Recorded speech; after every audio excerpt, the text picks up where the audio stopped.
Шавкат Рахмонов MMA әлеміндегі нағыз құбылыс.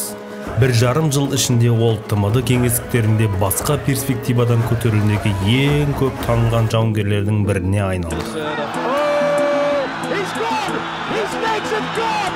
Ол әр жекпе-жекті мерзімнен бұрын аяқтап, үздік 15-тік рейтингке кірді. Шавкат ол үшін октагонда сөйлеген сөзі аз болса да миллиондаған әлеуметтік желідегі жанкүйерлері үшін нағыз батырға айналды. Бүгін біз оның ең мықты лигаға баратын жолын басынан бастап айтамыз.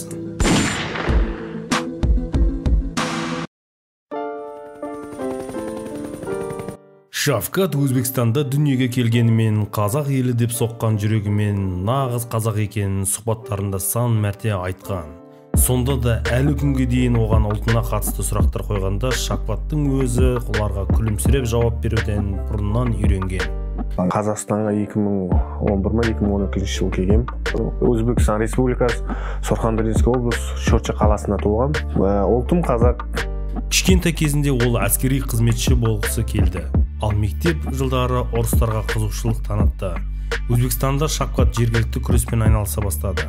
Қарағандыға көшіп келгеннен кейін самбо күресін байқап көрді. Күреспен бірге жұмыс та жасап көрді. Жүк тасушы болып кірген Шавкат спортқа деген әуестігі басымдырақ болды. Жас спортшы панкратион грэплингпен айналысып 18 жасында MMA-ға ден қойды. 2013 жылы Қазақстан құрамасына қабылданып, оны табысқа жетелеген бапкер Баян Жанғоловпен кездесті. Санкт-Петербургте аралас жекпе-жектен әлем чемпионатында бір жарқын жеңіске жетті. Рахмонов 5 мәрте жекпе-жегіне қатарынан жеңіске жетті. Ол әуесқойлар арасындағы ең жас әлем чемпионы атанды. Шавкатқа жүлдені жастайынан жекпе-жектерін тамашалаған Федор Емельяненконың өзі тапсырды. Оның жеңісті маршы жарты жылдан кейін Астанада өткен Азия чемпионатында жалғасты. Рахмонов қарсыласын бар болғаны 44 секундта жеңді.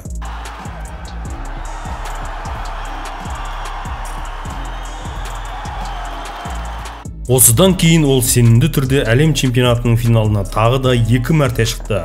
Бірақ екеуінен де ресейлік файтер Гаджимурат Хирамагомедовтен жеңіліп қалды. Гаджимураттың күрес жағынан басымдығы көрінді. Алғашқы сәтсіз финалдан кейін Рахмонов кәсіби мансабын бастады. Ол бақытты түрде М1-ге қол қойды және Ингушетиядағы ірі турнирге жіберілді. Бәсекелесі Адам Цуров болды. Қарсыласын әбден зерттеген Шавкат өзіне жақсы мүмкіндіктерді қарастырып көрді. Біраз ит шығыстық арпалыстан кейін Шавкат тамаша сыпырылып шықты және де аяғынан тік тұрды. Ол қайтадан клинчке көтерілді, бірақ қарсы шабуылы оны таң қалдырды. Шавкат жақсы әдістерді меңгергендігі осы жарда көрінді.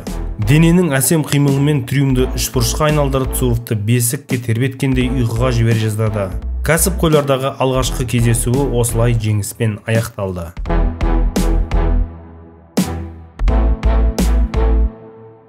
Бір айдан кейін ол қоржынында 10 жеңіс, 7 жеңілісі бар Маркус Винисиуспен шықты. Негізінде бірден аяғымен жұмыс жасап, Шавкат белсенді түрде теккіге көшті. Арасында кубалдай соққылары Шавкаттың мазасын алды. Күрес арқылы құлатып алып, жоғарыдан соққыны үдете берді. Біздің жанкүйерлерге жақпаған бұл көрініс төрешінің бұл жекпе-жекті жерден көтергенімен тоқтады. Аяққа тұрған Шавкат бірден іске кірісті. Ол қарсыласын үнемі позицияларды өзгертумен әбден састырды. Бразилиялық жекпе-жекке ұзақ шыдады, бірақ көп соққыны қабылдай берген соң жекпе-жек тоқтатылды.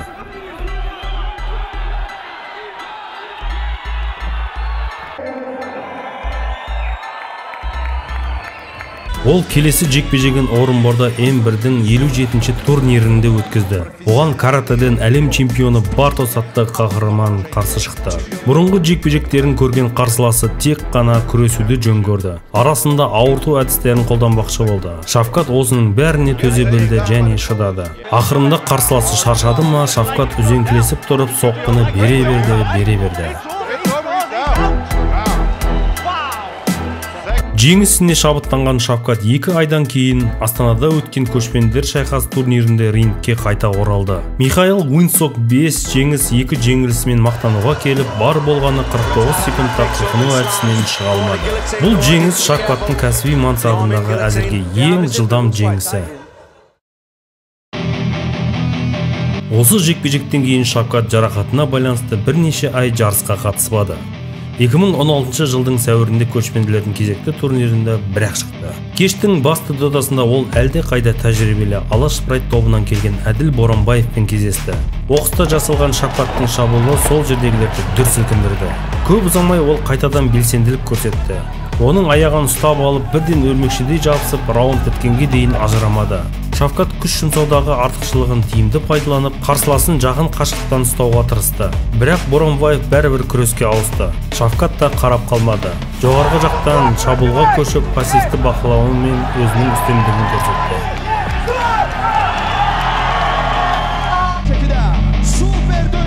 Шавкат келесі жекпе-жегін шетелде өткізді.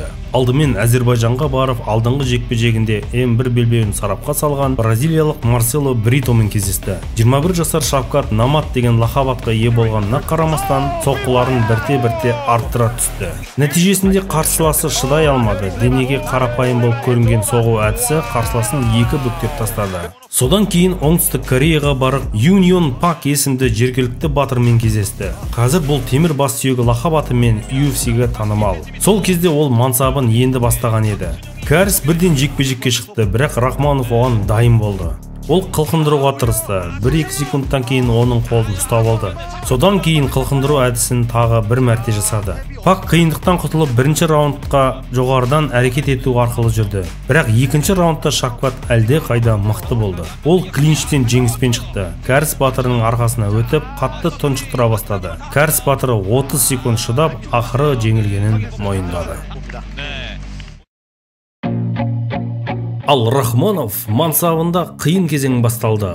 Бастапқыда бәрі жақсы болғанмен, көп ұзамай ол М1 атағы үшін жекпе-жегіне шақыртып алды. Және Кунченко Алексеймен шайқасуға тиіс болды. Алайда дайындық кезінде алған тізе жарақаты Шавкатты 1 жылдан астам уақытқа істен шығарды. Ол тек 2018 жылдың ақпан айында 18 айдан кейін ғана ортаға оралды. Оның қарсыласы MMA бойынша Санкт-Петербургтың вице-чемпионы Ливан Солодовник болды. Ливан екпінді қашықтан клинчқа түсуге тырысты. Рахманов осыдан пайда көріп, 2 рет үзеңгілесті болды. Бірақ бірінші раундтың соңында ол 3 бұрышты әдісімен қорқытып, шынтақтың тұтасынан тап болды.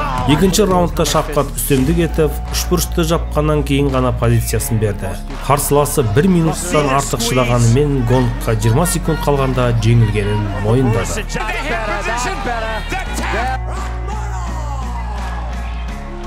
Рахманов Қазақстанға табысты оралып, елеулі шақырту алды. Тәжік жауынгері Фаридун Адилов жақсы дайындықпен келіп, соңғы 7 шайқаста бірде-бір рет жеңілмеген қарсылас ретінде көрсетпек болды. Бірінші раундта бірнеше соққыдан бөлек көрермендер тейкдаундармен алмасуды бақылаусыз көрді. Екінші раундта Адилов күтпеген жерден басым түсті. Ал Шавкат үйреншікті әдетімен шабуылдауға шығу жолын іздестіре бастады. Қолын қалқалап еді, қарсыласы жағдайдан лайықты шығып кетті. Адилов әдейі ашуланып соққыға көше бастады. Бірінші қадамындағы соққысы дәл болмаса да, екінші қадамындағы соққысы нысанаға дәл келді. Рахманов раундтың соңына дейін ауыр нокдаунда қалды. Гонгтан кейін ол канвастан көтерілмей, бірнеше метр өз бұрышына дейін еңбектеп барды. Жанкүйерлері оның атын шулата айта бастады. Осыдан кейін Шавкат өз-өзіне келе бастады. Күресуден ақырындап абайлап қарады. Содан кейін Рахманов Әділовті торда ары айдап әкетіп, жедел кеңістікке шығарған жоқ. Шавкат бірінші рет 3-ші раундқа барып, қатарынан 9-ші рет жеңіске жетті. Келесі осындай турнирде Рахманов тағы да басты кейіпкер қатарынан көрініп, аяғынан жарақат алып қалып, екінші айналымға өте алмаған Ринат Сияқбаевты жеңді. Намат Қазақстанда жартылай орта салмақта чемпион болған кезде М1-де түбегейлі өзгерістерге ұшырады. Чемпион Алексей Кунченко UFC-ға кетіп белбеуді бос қалдырды. 2019 жылдың басында Қазақстанның барлық спорт арналарында Рахмановтың Алматыдағы турнирде титулдық жекпе-жекке шығатыны туралы ақпарат тарады. Оның қарсыласы Данила Приказа болды. Ол дәйекті түрде барлық бәсекелестерін шығарып тастап 5 мәрте жеңіс сериясына шықты. Шавкат бірден кеңістік пен қарқынды өз қолына алды. Бірақ Приказа берілмек емес. Кейде соққылармен ыңғайлы қашықтықты жарып жіберді. Дегенмен Рахмоновтың қысы мен габариттері қарсылас үшін ауыр жүк болып шықты.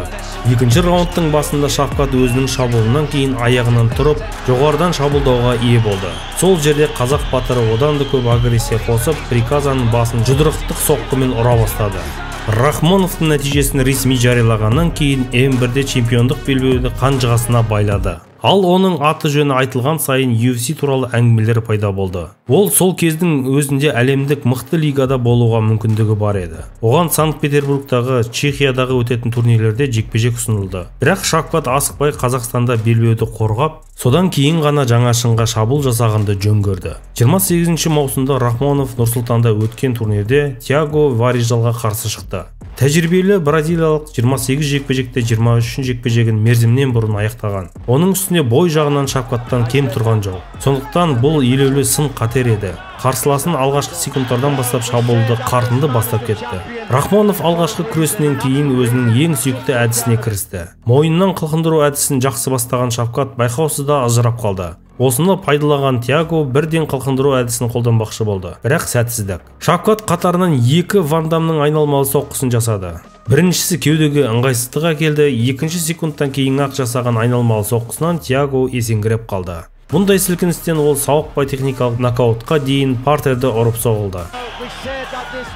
Бір айдан кейін Рахмоновтың менеджері Саид Абдрахманов Шавкаттың UFC-мен келісім шартына қол қойғанын хабарлады. Егер Дамир Смагулов октагонға шыққан жалғыз этникалық қазақ болса, онда Шавкат әлемдегі ең мықты лигада шығып, қазақ туының алғашқы өкілі ретінде тарихқа енді. Барлығы оның дебютын асыға күтіп жүрді. Бірақ жағымсыз жарақаттар мен пандемия қарапайым Рахмоновты 1,5 жылға күтуге әкелді. Ол торға тек 2020 жылдың қазан айында ғана шықты. Оның қарсыласы бразилиялық тәжірибелі Алекс Оливера қысқа хабарламада жекпе-жекті қабылдады. Салмақ салмады, бірден Рахмонов қиындыққа тап болды. Оның оң жақ соққысы көзге дәл келді. Екінші рет мұндай трюк өтпей қалды да, сол сәттен бастап сөзді Намат алды. Шавкаттың ұзаққа созылған шабуылынан кейін бір-бірінен өз позициясын ауыстырды. Тейкдаунның бірнеше сәтсіз талпынысы Оливерді қатты әлсіретті де, ол мойын абайсызда берді. Төреші жеңімпаздың қолын көтерді, ал Шавкат басындағы әдемі тымағы, иығына жабылған Қазақстан туы UFC аренасын жаңашылдықпен әшекеледі. Қазақстандық команда трибунада қуанды. Жүзінен күлкі кетпеген Шавкат Дональд Стеронға қарсы шығуды жөн көрді. Шавкат американдық ковбойды қабылдамады. Бірақ 8 айдан кейін тағы бір промоушн ардагері Мишел Празереспен кездесті. Ол 39 жасында өрескел қателіктерден кейін оралған. Оның есебінде бірде-бір жеңіліс болған жоқ. Антропометриялық торда өте күлкілі болып көрінді. Бірақ бразилиялық ауыр қолдарын айналдырып, тіпті Рахмоновты алаңдатты. Алайда Шавкат қарсыласының мүмкіндігіне үйренген кезде бірнеше минут бойы жоғарыдан бірнеше салмақты соққыны бақылауда ұстады. Оның әдістері Празереске әсер етті. Намат ұзаққа созбай екінші раундтың басынан шабуылды бастап кетті. Бразилиялық аяққа жасалған шабуылы өз жағдайын нашарлатып жіберді. Шавкат өзінің фирмалық жұмысын жоғарыдан іске қосты. Празерес мұндай қысымнан қалай шығуға болатынын түсінбеді. Нәтижесінде ол мойнын берді. Алғаш рет мерзімнен бұрын ұтылып, Рахмонов әдемі жеңісін қанжығасына байлады. 26 жастағы Шавкаттың тырнақтап жинаған еңбегі байыппен көтергені соншалық, ол туралы барлық жерде айтыла бастады. Батыстың беделді порталдары оны басты даңғылдар тізіміне енгізіп, ғаламтор беттеріне жариялады. Қарсыластары Шавкатты жақсы қырынан танып, зерттеп жүрді. Ол тіпті Қазақстанның 30 жасқа дейінгі ең мықты спортшысы ретінде Forbes-тың рейтингінен де көрінді. Қарапайым Рахмонов бұған аса мән бермей сабырмен Санфордтағы шеберлігін шыңдап, әр сұхбатында ертеме кешпей UFC шыңына жетемін деген уәжін айтып жүрді. Ниетін іспен бекітуді ұмытпады. 2022 жылдың басында Шавкат Карлсон Харриске қарсы жекпе-жек өткізді. Карлсон UFC-де жеңілген жоқ, және Рахмонов сияқты екі жеңісін мерзімнен бұрын жеңді. Намат ара қашықтықты бірнеше әдістік соққылармен түсіріп, тікенекті алып тастағандай болды. Қарсыласы клинчтағы жекпе-жекті аз уақытта тыныштандыра алды, бірақ раундтың соңына дейін өмір сүре алмады. Тағы бір айналмалы тепкісі Шавкаттың рекордын 15-0-ге жеткізуіне мақсатына дәл келді. Осы жеңістен кейін Шавкат топ 15 қатарына кірді. UFC матчмейкерлері бірнеше нұсқаларда пысықтады және көп ұзамай рейтингтің 10-шы нөмірі Нил Мэгнимен жекпе-жегін жариялады. Бірақ бұл анонс қазақ жауынгерінің Хамзат Чимаевпен әлеуметтік желідегі қақтығысы туралы жаңалықтар ағынында тез суға батып кеткендей болды. Осының арқасында Рахмонов бір түнде ТМД мемлекеттерінің ең танымал жауынгерлерінің біріне айналды. Осындай танымалдықтан кейін жартылай орта дивизионға ерекше назар аударылды. 2023 жылдың 4 наурызында Шавкат америкалық Джефф Нилмен жекпе-жек өткізді. Раунд бастала салысымен екеуі де бір-бірін зерттей бастады. Ұрып та көрді, тепкі де жұмсап көрді. Нилдің аяқпен жасаған тепкісі Шавкатқа дәл тигенімен қазақ батыры тайсалмады. Бірақ Нилдің соққылары ойландыра бастады. Екінші раундта Нил қарқынды шабуылға көшті. Қатты соққысы Шавкатты есеңгіреткендей болды. Күреске ұмтылған Шавкат біршама демалғандай болып, артынша әдемі соққы жұмсады. Осындай соққыдан кейін Нил аспанда жұлдыз санай жаздады. Артынша мойнын беріп қойды. Қылқындыру әдісінен кейін ұйықтап қала жаздады. Қазір Шавкат UFC рейтингінде жоғарылап келе жатқанын анық байқалады. Достар, егер де сізге осы ролик ұнаса, лайкты аямай басып, арнаға жазылыңыздар. Don't wanna sleep in, 'cause I got something to prove. I gotta take what I hate and finally make a